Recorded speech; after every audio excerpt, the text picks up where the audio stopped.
outbreak.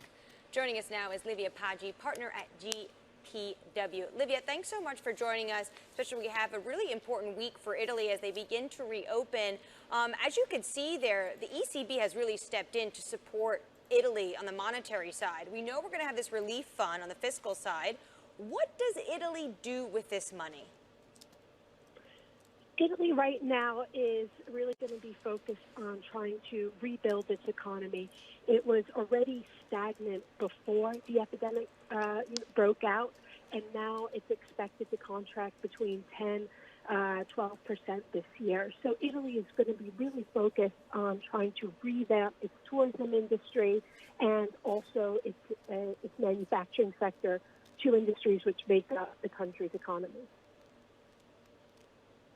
Livia, good morning to you. It's Manus. You also denote the unemployment rate was 10% before COVID, but you also focus on youth unemployment at 33%. When it comes to reigniting Italy, where should the focus be to deliver these funds, these loans, these grants? Should it be on the youth side or perhaps to the more structurally challenged part of the market, the middle-aged?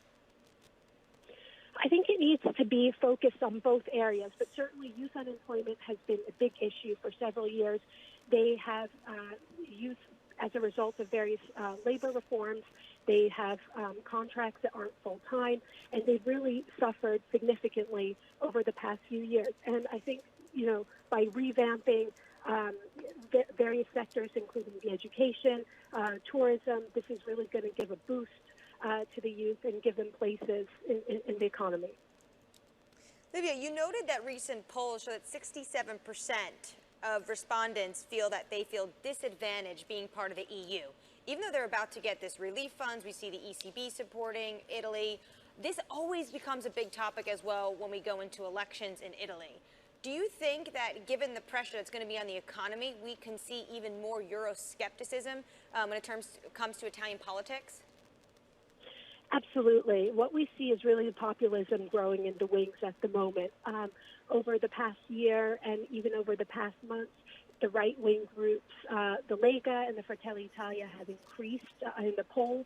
And more worryingly, the center-left coalition government has actually, their approval rate has decreased. And what we see is that they're likely, they're likely to gain momentum, as Italy is going to really have a difficult time addressing the growing inequality issues in the country. You also make the point about the disappointment in terms of how Germany treated your nation at the start in regards to PPE. I would say to you that that was a global, every country for themselves. I mean, it showed the true nature of every man, woman and child for themselves of the human race. I don't think it was just Germany, Italy, but you make that point and you say that that has delivered a searing blow to the allegiance between Italy and Germany. Absolutely. I think we have to keep in mind also that Italy has been very disappointed with the EU's support on the migration issue as well. Italy was taking in vast numbers of migrants and felt that it had very little support.